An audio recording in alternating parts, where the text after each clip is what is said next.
Deborah and Zack, first off, congratulations on your new film. I really enjoyed it, and thank you for taking a little bit of your time to talk to me. I appreciate it. Of course, thank you so our much. pleasure. So, Zack, with this new film, Army of the Dead, you sort of went back to your roots, right? So you started with Dawn of the Dead in 2004, and now here we are 17 years later, full circle. So I wanted to ask you, I'm curious, was there any stuff you wanted to try or do back then on Dawn that you couldn't for budget or stuff, and that you actually got to do on this one, perhaps an action beat, a specific visual, or some crazy zombie deaths? There's a line. When at the beginning of the movie, the Zeus gets out and the soldiers are scared because they think he's like in the bushes. And one of the soldiers says, he's hunting us, right?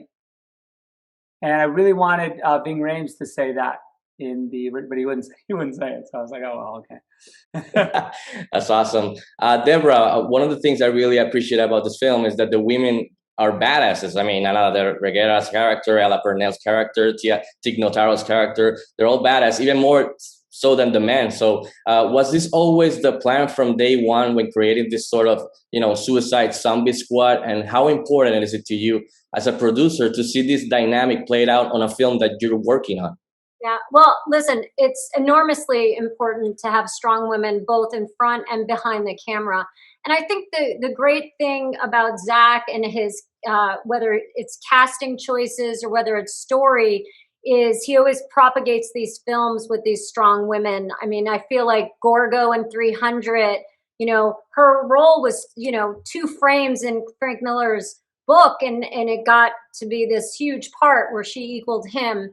Lois Lane wasn't a damsel in distress. She equaled, I think, Superman in so many ways and saved him as much as, he saved her. And I think here to have in this ensemble so many, amazing women is really great. And, it's a testament, I think, to Zack, and it's something that I really strive for as a producer. I wanted to ask you, Zack, can you give me a working trait that you love about Deborah and vice versa? Let's start with Zack.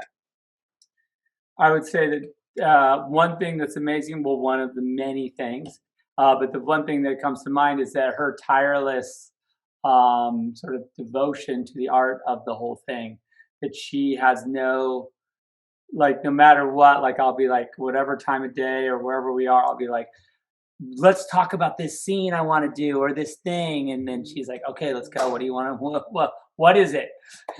And so it's never like, not now, please. I want to eat dinner in peace. Can we not? How about you, Deborah? I mean, I have heard a couple. Can we not talk about the movie right now? But only rarely. Well, how about you, Deborah? Yeah. Other than his brilliance, which he really is, I have to say it's his kindness, because Zack treats everybody with respect, and he's always kind and he's always generous, I think, and wants people to do their best work. And I just respect that so much. Thanks, baby.